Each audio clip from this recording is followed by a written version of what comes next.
Hello, everyone. Tracy here, your resident business rebel, and you're listening to Digital Business Your Way podcast, the show that lets true stories and insider secrets of online entrepreneur life unfold. Our business world is growing, and as an online business coach and digital product creator, I believe you didn't become an entrepreneur to grin and bear your way through business. So I'll be your guide as we drop in on coaching calls, have intimate sit-downs with online personalities you love, and discuss ideas, opportunities, and strategies circulating our online world. So pop in your earbuds, tap follow, and join me as I demystify this thing called business. When I nailed that one, game changer. It's like, this is it. I need to build these out for like all the potential team members that I have wanted to hire, like building your dream team, your bot squad, virtual dream team to help you at all these different levels of your business. Yes, there's some work at the front end. The amount of time and headache that it saves you on an ongoing basis is the real gain here. Welcome in, everyone. And if, like me, you've said, I wish I could just go in, do my thing, and someone else would handle everything else. Well, this episode is not just a permission slip, but it gets you thinking into how that dream can be a reality. Because today I am sitting down with my friend Gemma Bonham-Carter, course creator, AI strategist, and total systems genius to talk about how she's built her business that works with her, not against her, and how you can too. Gemma has helped over 15,000 entrepreneurs turn their expertise into scalable digital products. She's the creator of the AI Dream Team program, special access link with additional perks in the show notes, host of the Course Creator Show, and a leader in the move toward smarter, leaner businesses, of course, without the burnout. We're geeking out on how to use AI assistants, not just for output, but to actually reclaim your role as the visionary in your business. If you're feeling overwhelmed by tech or wondering how AI fits in your day-to-day as a creator, coach, or consultant, this one's for you. We're going beyond the basics and deep diving into how to make the little bots do all the things that help us and our team move to the next level. Let's listen in. I'm very, very happy to have you here, Gemma. And this is something that you and I have geeked on about almost a year now, when we met at like an after event dinner. Complete strangers. I sat down next to you and it was like, hi, I'm Tracy. It was like, hi, I'm Gemma. I do AI stuff for course creators. And I was like, tell me more. Right. And we've just kind of been like, I don't know, talking all about that ever since. You know, we have like these little Voxers back and forth and have just kind of, I mean, like really enjoyed it because I've made like AI, like my own custom GPTs for my programs and for clients, but to actually do it for myself, that was something that I feel kind of silly saying this now, but I never stopped to do it. Like I'd never crossed my mind to make it easier for myself. Yeah. I mean, I think that's often the case, like whether it's you're doing it for, your clients or whomever, or you just get into a pattern of using AI for a certain thing. We get into like a box and then we are not thinking outside of that box of like, wait, hang on a second. Like, let's go to the bigger picture here. And how could we be using these tools to really integrate into almost every level of our business? Right. Yeah. And it had me thinking, I was like, because what do people usually think of when they're thinking of AI assistant? You know, are they thinking, oh, this will help me, with my fitness routine or recipes, or I have to be some sort of tech startup? It's like one extreme to the other instead of like, no, I have my own business and a team of like 3. So this would be fantastic to merge in together. Yeah, exactly. And that's how it started for me with this idea of like building the assistants, because I'd been using AI since ChatGPT came out in the early days, like when it was publicly released and then people started to get on it. I think it was November, December of 2022, where I like tried it for the first time. And I remember saying, I think one of the very first things I said to it was like, write me 5 captions for posts about online courses. Like it was the most basic thing. you can tell what I was like annoyed with at the time, which was like creating social media content. How Right. things have not changed since then. But anyway, it's, of course it spat back some stuff to me, which now if I were to look at it, I'd be like, oh, this is like robotic garbage. But at the moment it was like, wait, what just Right. happened? Like as if that took place and as if like the speed was what was so incredible at that moment. And, over time, I've really tried to look at all of the places in my business where I can be integrating it in some way, shape, or form. And today, obviously, this looks so different. And so my first AI assistant was one that helped me produce my podcast. And it was like I was so bored of writing show notes over and over and over Yes. again and titles and like all the things. And so it was actually causing me not to record my podcast. And Yep. then that felt crappy because I was like, well, I don't want to just give up podcasting because I don't like kind of the post-production part of it. And I had been trying to use ChatGPT just to do it in conversations with ChatGPT and it never got it. I tried to use some tools where like we use Buzzsprout for publishing our podcast and they had integrated some AI stuff into theirs. But again, it sounded really generic what it was giving me. And so this was when I dove into this whole idea of like assistance, was to build one that sounded exactly like me for writing up my titles, show notes, and all the other pieces that needed to come for the podcast. And when I nailed that one, game changer. It's like, this is it. I need to build these out for like all the potential team members that I have wanted to hire in my like life of running this business, but haven't yet. And I've always wanted to run a lean business. Like I never wanted a big team. I just like a few really stellar, part-time people and just keep it at that. Just suits my like basically my lifestyle better. And so now I just have this like incredible AI team. Right. And it's fun because well, the podcast one, that was the one where I sent you an email and was like, you're freaking genius. You're like, I love you so much. Well, I think Because so many people who are podcasters can relate, right? yeah, because that's the part that I hated too.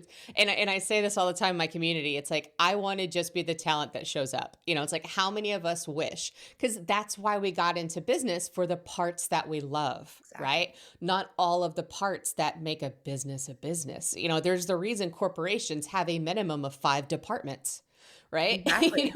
And don't you feel like there's such a limit. yeah. And don't you feel like building out these assistants, essentially what each one of them do, like as you stack them and integrate them into your workflow, it allows you as the CEO to get back to doing those things that you really enjoy doing, like being the talent, Yes. being visible, like doing those things. For me, I love, going to sound so dorky, but like I love having like thinking time where I can just like think Right. about my business and like think about the strategies and big picture things and map stuff out. Like give me a big blank whiteboard. I've never been happier. And I really was finding that I wasn't having any time to do that because I was like on the hamster wheel of just running the business. Absolutely. Right. And my first iteration was with a software. Well, so I had an open AI license. So the back end of ChatGPT, and using all of their other pieces, which does include chat and the iterations that have come before. But I used an interface that's called Alice, and I picked it up one time off of AppSumo. They now have public, but it's basically like a whole bunch of different assistants, but you still need to fill in the blanks. Right. Right. So it's a way where like they have it set up for you where it's easy to create different avatars, but you still need to write the rules. You still need to write, like all of the behaviors and the instructions and give it knowledge files. Yeah. And say whether or not you want it to have web trawlers and, all these kinds of pieces. But it makes the interfacing seem simple and personable because it's giving you like these little avatars, right? And so I was playing with this, and as someone who is a verbal processor, I want to edit more than starting from scratch. And I think that's why a lot of these kind of ideas have really taken off. Whether somebody wants to use Perplexity or Claude or Chat or any of the 15,000 other ones that have come out since then, it's just the fact that it's like, I can brain dump. I can just kind of sit there and go, I need help with. Yeah. And then we can just go from there and we can refine. And, I appreciate that part of like starting from scratch, but then of course we do run into these. I only feel like I have time to do it if. I only feel like I can do this for output, for something shiny, for clients, for this, for that, and not really for myself, Mm, mixed with I don't know how to pop the hood and make this permanent for me. right. Right. So I feel like for yourself, one of the first things you did was like the brand book part. Yeah. And then you dove into the actual like instruction behavior writing thing. Is that the right arc of like how you started kind of customizing and really making AI work for you? It was like, let me start with the front end where I'm constantly inputting the same kind of information. And now that I kind of feel comfortable with that, let me actually go in the back end and tweak what I want. Exactly. You nailed it. And so I think one of the things that started to happen, and I'm sure you found the same thing, and the listeners too, is that once you're quite adept at using any of the AI tools in conversations and getting them to produce output for you, you realize, like, hang on a second, I'm having to prompt you on the same stuff all the time. Over and Who over. am I? Who do I help? What's my tone of Yeah. voice? What's my writing style? Da da da da da. And so for a while there, I remember I had this like copy and paste clip essentially that Yeah. I would I saved it in a Google, doc or whatever, and I would paste it in every time I was kind of having a new conversation to remind the robot of like who I was and all the things about me. That clip kept getting longer and longer. Like I wanted to say more and more. And that's kind of where the brand book thing started to come into play. Was I was like, wait, hang on a second. Now I was taking it further. Like I was getting ChatGPT to help me really look at my writing style for a newsletter versus a caption versus Yeah. my podcast script versus, all the different writing I was doing in the business and describing it. So I was like, that was going into a section. And then I'm sure everybody listening has done this too. Like I found the target research or target audience research, sorry, to be so interesting. Like I had never been able to go as deep into understanding who I'm serving. And I know that sounds wild that you're asking like the robot to help you with it, but it allowed me to like start at the surface level of what I knew to be true about my audience and talk about the things that I'm helping them solve and then Mm. dig deeper into like what are they thinking? What are their like deeper desires around this? What's like a dream day in the life versus a horrendous one? What are the triggers that are going to trigger them into making a purchasing decision?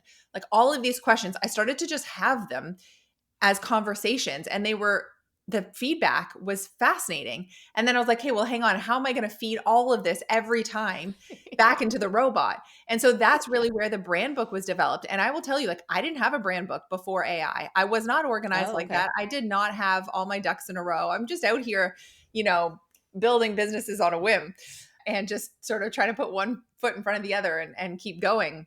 And so I just wasn't organized about it. As a personal brand business owner, I don't know. The brand has been you. Like the brand has been me Yeah. since the beginning. So I've never really thought about it deeply enough. And this kind of forced me to. And so then I put it all into this one document, and the document got long because yeah, it was just so much good stuff there. And then that was right around when custom GPTs came into being, basically, Okay. when OpenAI released those. And this is when I started to play around with the assistance piece. And I was like, perfect. I've got this brand book now that houses all of the information about me. So if I can now go into the back end and create these little assistants that are going to do really niched tasks for me, all I need to do is upload the brand book. So that assistant, it's like if you're hiring an actual person on your team, right? Do Yeah. you have Yeah. like a company playbook? That's essentially what this is. And you're giving it to that AI assistant so that it immediately knows all the things it needs to about you and your business. Yeah. And that's the beautiful part. And there's two like threads that I'm noticing from one of them from what I said and one of them from what you said was that there's this kind of unfortunate trend where I'm noticing like the gender elephant in the room. The people who are putting off doing these things for themselves tend to follow the gender line, right? Mm. And that's why there's a lot of conversation about the gender gap, even with AI. And it's like, okay, if this is still fresh, let's go ahead and close it while we can. It's like, let's get on this early. But even just the fact that it's like people will make them for others, but not doing it for ourselves. And that's already tending to be more of the female business owners. And so there was that piece. And then the part where you were talking about, I was already making this and then the software caught up to me, right? Then this caught up to me. And it's just like the stuff that we were doing with chat. It's like, okay, well now it has better memory. Well, Yeah, now it can, scan through all of the chats and not each one is like starting fresh, right? exactly. So, I mean, as entrepreneurs, we're constantly innovating on necessity, right? I mean, part of that's human nature. Yeah, That's how we exist. But there's also that beautiful experimentation, innovation that comes with just how we create businesses and how we survive. yeah. And I think there's a nice blend in that whenever you think about those of us that are nurturers and caregivers as well as business owners, and it's like, well, let's put these strengths together. Yeah. And it's like we're used to making do with what we've got and figuring these things out and creating what we need, but let's also make sure that we're always flipping this lens and making what we need for ourselves, Totally. and not just like stitching rags together for us while everybody else gets brand new clothes, right? Yeah. Love that analogy. I think that it is really important for the women who are listening to this, like to understand, yeah, what you've just said there about that gender gap and about ensuring women are a part of this conversation, are a part of the tools that are being developed, are a part of the direction that all of this is going. Like AI is really a huge, momentous shift that has happened in our world. And to only have, like, to have it be so biased in a way is gonna, it'll rear up in all kinds of strange ways, I feel like, down the road, right? If we haven't had a seat at the table from the beginning. And it can feel a little bit intimidating. I think a lot of times women maybe lack some confidence around their own skill set or strengths or understanding about something. I will tell you the number of Voxer conversations that I've had just recently with some women who are doing incredible things in the AI space. And the reason why I'm having these conversations because we have our summit, AI Yeah. Unlocked, coming up shortly, and I'm having a lot of women speakers, right? And some of them are feeling like so much self-doubt about what they're coming on Mm. stage to share, essentially. And it's really, we often don't see ourselves through the lens that others do. Yeah. And that sort of imposter syndrome thing is like rearing up in this space. And I think it's just so important because we don't want everything to be biased. We don't want our voices not heard and not taken into account. And even having it just feels like even all of the tools will be built based on information that's biased if women Right. aren't in there using it, right? At like a really basic level. Definitely, and I bet a lot of those conversations was like, well, is this idea innovative enough?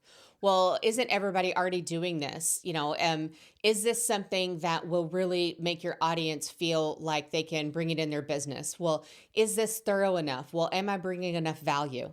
Was it those Exactly. kinds of things that you were hearing? Yeah, Uh-huh. right. I'm And nodding. and I'm like nodding along. These are all the things.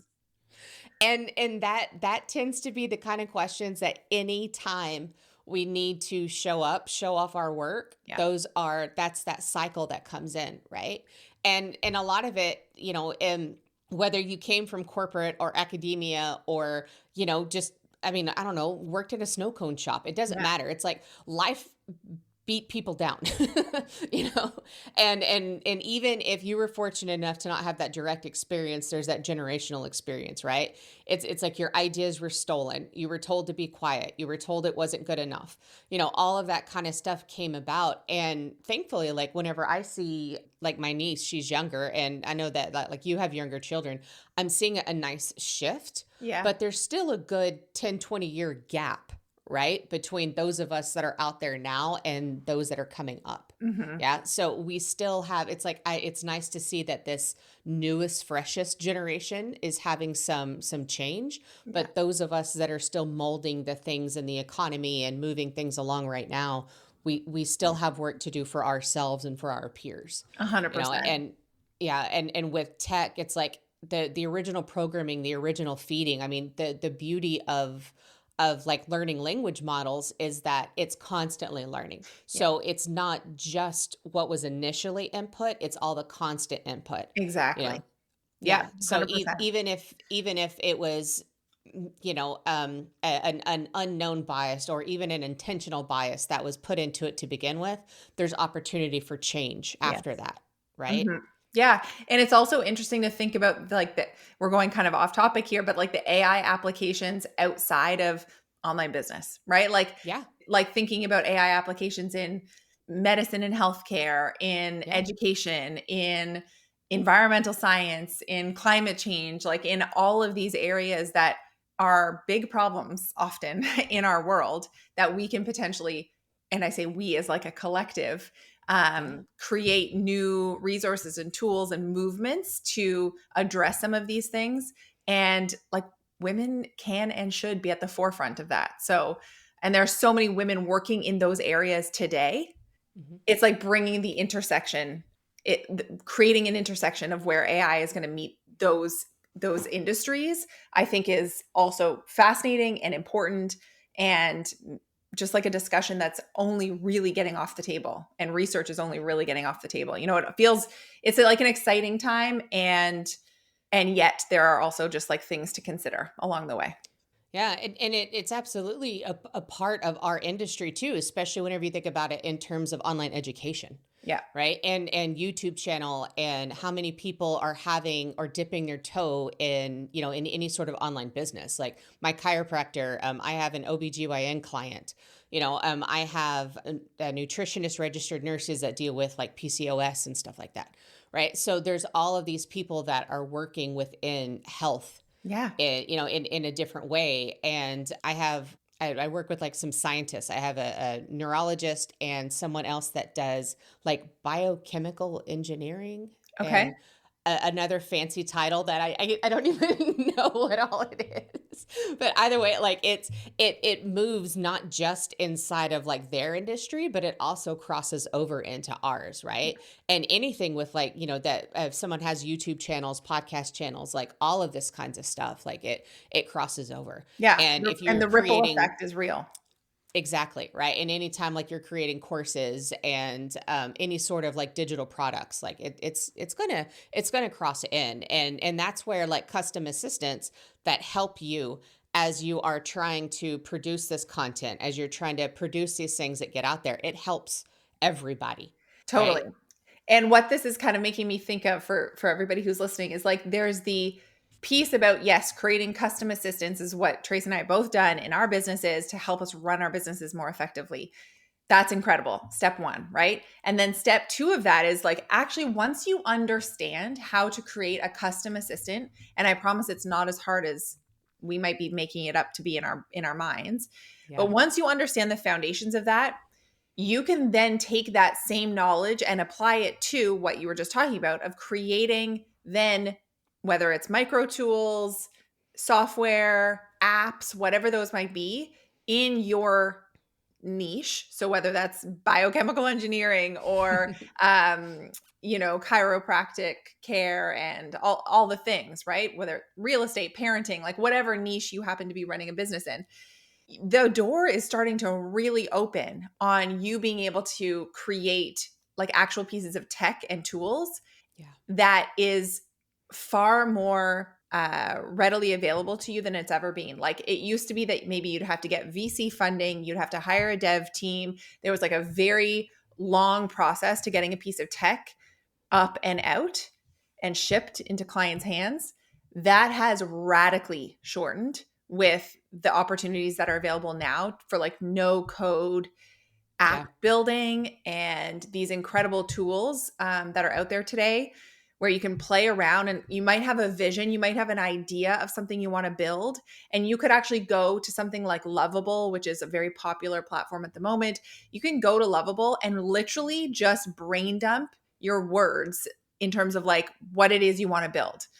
I want to create a nutrition app that does X, Y, and Z. And you just kind of brain dump it and it will actually in front of your eyes start to build out a first prototype. It's bananas. I love And that. I love yeah, that. and so again, for anybody listening who's feeling like nervous about AI or nervous about Yes. like the tech hump, that hump has become like a lot smaller, first of all. And second of all, once you get over the initial, maybe uncomfortable phase of kind of figuring it out and learning it, the doors that then open to you, I think, are wild, like so Yeah. exciting.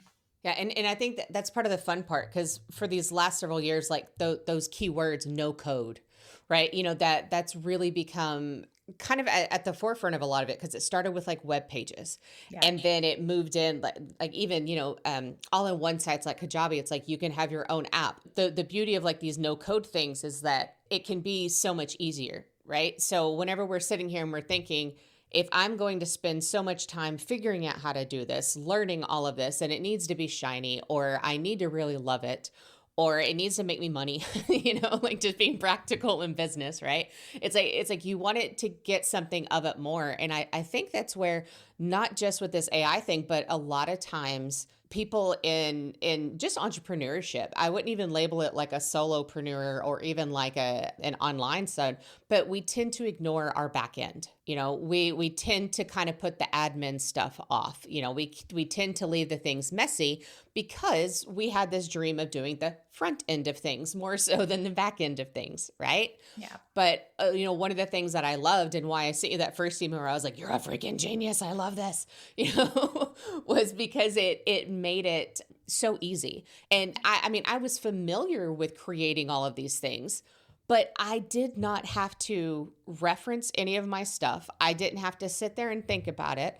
I just got to like look at your framework, paste it into my assistant, into like I use it for Alice as well as Mhm. inside of ChatGPT. So like it's usable in different places. But I think that's like a big hang up that I wanted to like talk to you about. It's like people feel like it's this big hurdle to make them for themselves, Yeah.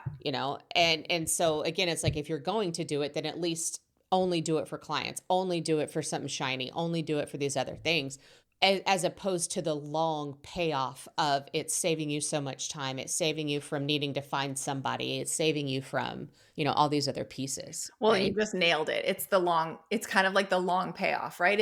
It's almost similar in a way to, like, I'm a course creator. I've been a course creator for a long time. It's a little bit similar to like taking the time to build out a program. It's a lot of work on the front end. Yeah. And though, that it's then an asset that you get to sell Mhm. over and over and over again. So it really pays off in the long term. And this is a little bit similar to the custom assistant kind of idea of like building your dream team, your bot squad, whatever you want to call them, building these Your AI, bot squad. my bot squad, building this AI sort of virtual dream team to help you at all these different levels of your business. Yes, there's some work at the front end. The amount of time and headache that it saves you on an ongoing basis Mhm. is the real gain here. And it's interesting that you like, thank you for the, kind words around like how easy it was to set them up based on the AI Dream Team program, because I hesitated to, at first on the idea of this program. So I was thinking, oh, I've built out these incredible assistants that are doing some pretty rad things for me in my business. Maybe I should just be turning some of these into pieces of software. Like, that was where my head went Mm. first. Maybe it was like, Mhm. maybe I should take this podcast one I've created and turn that into a tool. Maybe I should take my, the one that writes emails for me and turn that into a tool. I had Yeah. these ideas. And then I was like, well, would I use the tool? No, because I've got it in Claude or ChatGPT or wherever you want to build these. So actually, what I'd much prefer to do is just teach you how I've done what I've done. That's always been my MO. That's always what I've taught in all of the courses I've ever launched. It's just like taking you behind the door and giving you exactly how I've done it and the shortcut to, I've done kind of the heavy lifting and here's the faster way to do it for yourself. And the other thing I realized, because we actually went down I say we, because my husband and I went down the road of building some of these out as, a paid sort of subscription style tool.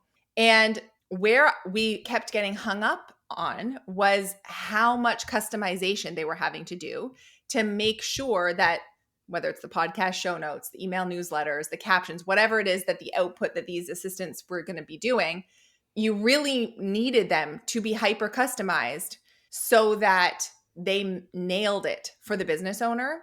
And it Yeah. felt like the more we were going down the path of making this into a tool, the more complicated it was. And I was like, you know what? Yeah. This is just better if I share my exact, like I need to share my instruction files and my knowledge files, and they can quickly change out, you know, what's highlighted in yellow, change it out for yours, and boom, you've got a working assistant right away. And what it also takes into account are my, like, you know, 15 plus years in digital marketing, so that a lot of those elements and best practices of things that I know to be true about email marketing, about, you know, whatever the assistant is doing, are baked in there as well. So I kind of threw it together thinking like, I think this is going to be really helpful, but let me just throw it together as a beta and see if we've got takers. Ooh, it blew me away. We got so many people raising their hand. I was like, clearly people want this. So I, you know, put it together, and the rest has been history, because like the number of testimonials we've had, it's probably been, Tracy, the thing that has, both this and the brand book exercise have gotten not only the most testimonials, but I should say, like the fastest testimonials. Like someone can get through the program and send me a testimonial, like a lovely glowing one, so quickly. That's been really exciting for me, because everything else I've ever taught, usually there's a longer game at play, like creating and selling a course or building funnels or teaching marketing strategy. All well and good. Get lots of testimonials too. Like I've worked with lots of incredible people for many years, but it's a longer turnaround time there. And this has just been so exciting. Yeah. I mean, the one I sent you, it was the same day. Yeah. You know, it was, because it's the kind of thing that, you know, it was very smart on your side, and good that you followed the instincts. But I also saw like a lot of parallels to the kind of Voxer messages that you were getting, you know, for AI Unlocked of, oh, should I? Right. You know, like, does this need to be more complicated? Does this need to be monetized in this way? Exactly. You know, those kind of like thoughts, right? And some of it that, you know, that's just natural, innovative process. But there's a piece where it's like it was very smart. It was very good that you built it on what we were already using. Right. Yes, You know, exactly. and Not taking you out of your comfort exactly. zone. Yeah, Yeah. you're totally right. And I had making never us thought of that. transition to something else, you Mhm. know? Yeah. Yeah.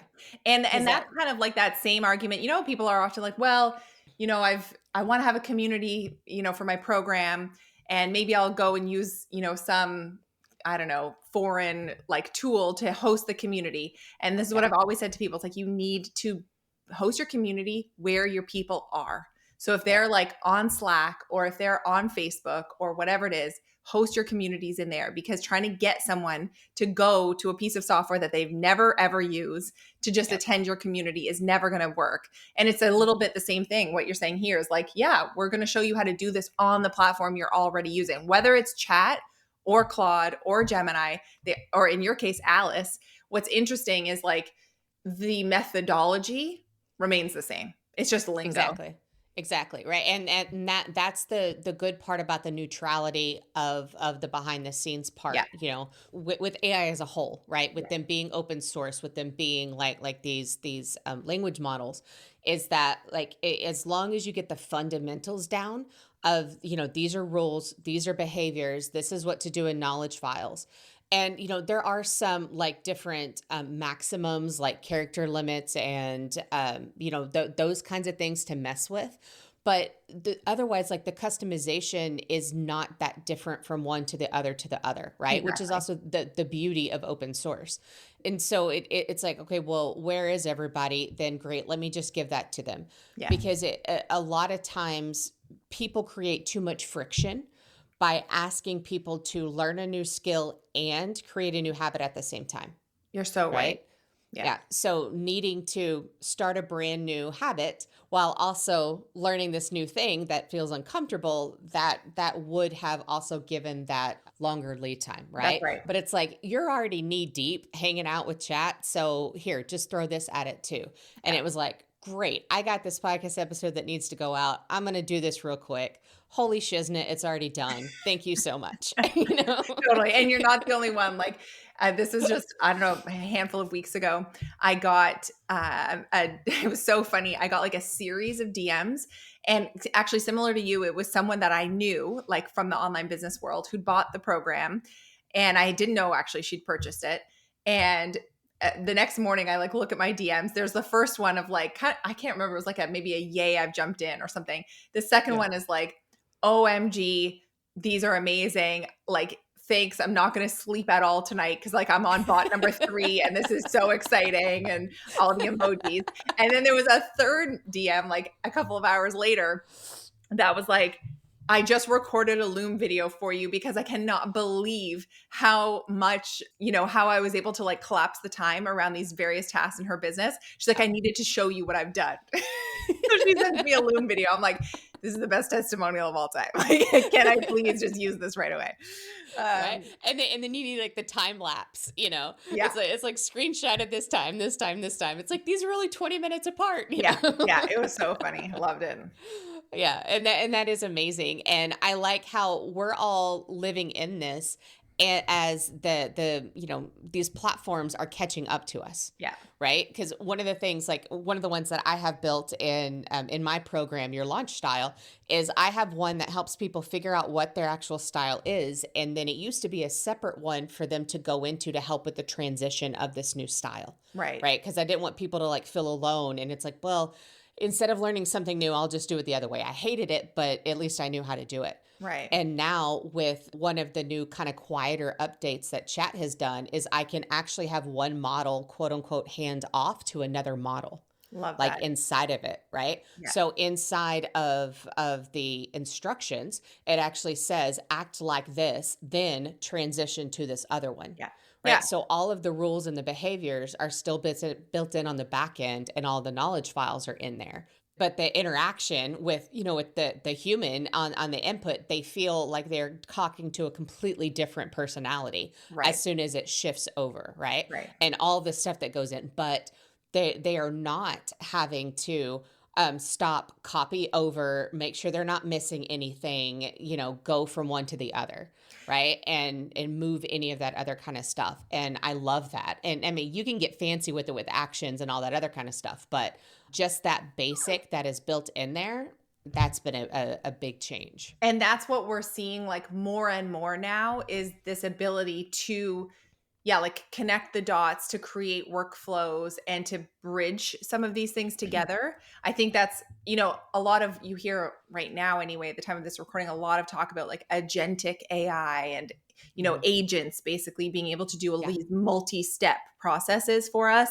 And that is what's coming next. Like a lot of it is, there are opportunities already out there for you to build a certain level of workflow, and they're more just popping up all the time. Like I was reading something, an update that Gemini is coming out with soon that will really allow you to automate a lot of these different processes within your Google system. So you can really connect, basically the custom assistants in Gemini are called gems, and you can connect gems throughout your Google ecosystem. It'll be pretty exciting. Like all of these things. This is the other thing though, for all of you people listening, is like, while I might nerd out on this and Tracy might nerd out on this and we might stay up to date on like all of the AI news, like you don't have to, like Exactly, choose right? what works for you. Decide that you are going to, whether it's like build out your AI dream team, or you are going to use AI in some way that really makes sense for your business, understand it, do it well, get the time saved from it, and then apply that time saved into another part of your business, rather than just saving the time and then going down the rabbit hole of like getting overwhelmed by all the other AI things that are out there and happening. Yes. Do you know what I mean? Yeah, absolutely. Yeah. It's putting your blinders on, right? Exactly. And just like having that focus. And that was why I went with Alice to begin with, because it had those built in. Yeah. Like, yes, you can use like Zapier or whatever else you want, but it had the ability to link my Dubsado with my Notion and my Notion with Squadcast and Descript, and I use Captivate for my podcast, and it can do all of it in a single assistant. Yeah, love that. You know, and that was like built in on the back end, so I didn't have to know how to do any of that. Right. You know, I've only been geeking out on the chat part because I wasn't going to build my user one, like my user interface ones in Alice. I'm going to build those, you know, in chat, right? I'm going to build those in something where people want to use them for free, they can. Yeah. Right. Yeah. So I love all of those pieces, and thank you for geeking out with me and all of this, and you know, and for talking about it. And I love that we can give people, I mean, I hope some hope, you know, with all of this. Like I really wanted people to think that it was possible, that it's out there, that it's very achievable in any way, in any form that they had. Yeah. Right. You know, in order to build a custom one, you do have to have the paid option, you know, with chat, but that's what, $20 a month still right now. Yeah. So reasonable.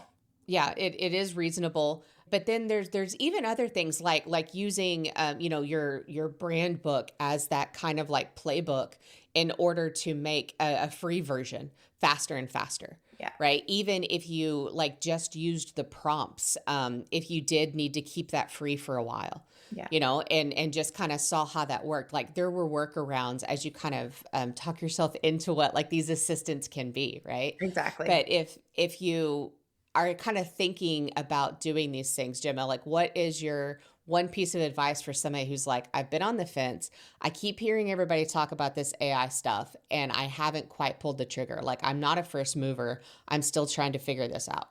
Then I would say like choose one element of your, whether it's day-to-day, week-to-week business life that you are finding either repetitive, draining, frustrating, and make the effort to understand how could AI come into this one element for me and make my life easier in this way. And because once you have understood it and gotten a win once, then you're just going to want to keep repeating that and keep finding more avenues for more wins and to stack them. So that's what I would say is like, understand the one thing. Maybe it's something to do with like creating social media. Maybe it's something to do with deliverables for your clients. Maybe it's something to do with customer support on the back end. Whatever it might be, what is the one task that's feeling repetitive and frustrating? Figure out how to make AI help you in that one task. And I promise you, you'll be hooked from then on. It'll be a positive addiction. Yes. Yeah. And I love that. Yeah. Cause it's like, what's the thing that like you eye roll and you keep pushing off until it's like such a mountain that it's about to avalanche on you. Right. Exactly. Yeah. It's like pick that. And if this episode got you, you know, kind of like thinking about it, then submit any questions that you got, tracypatterson.com/AMA. We will send them on to Gemma. We will talk about it in another episode that I have coming up on AI, like all of the good things. But Gemma, if somebody wanted to like look into this, we've talked about your brand book. We've talked about AI Unlocked. We've talked about AI Dream Team. It's like we've got some fun little Gemma things that we kind of like popped in this episode. So where would you like people to find you? Yeah, well, if you're a keen kind of like podcast person, you can come find me. My show is called The Course Creator Show. So you can come on over and hit subscribe and tune in that way. I'm also on Instagram at Gemma.Bonham-Carter. I know it's a mouthful. So we'll make sure the link is in the show notes. But those three things, the 2-hour brand book, our summit, AI Unlocked, it happens every single year, and the program AI Dream Team. If you are interested in jumping into any of those, we'll make sure that Tracy has links. They're long, so I'm not going to I have no short, like well-branded link to just send you to, but we'll make sure that they're all in the show notes. Or you can always just send me a DM on Instagram and be like, hey, I wanted that thing that does this. What was it called again? What's the link? Where can I get it? And we'll make sure that we get those answered. So just don't hesitate to reach out. Love that. And yes, of course, all of the links will be in the show notes, and we have you covered regardless. And thank you very much again for being here. So fun. Thanks for having me. Of course. Thank you for joining me here on Digital Business Your Way. Be sure to check out the show notes for all the links mentioned today. And while you're there, I'd love for you to rate and review the show. And if you have a topic or question you want me to answer, I want to hear it. head to tracypatterson.com/AMA and ask me anything about business. If I don't know it, I'll bring it up with one of my guests. And until next week, be well and have some fun.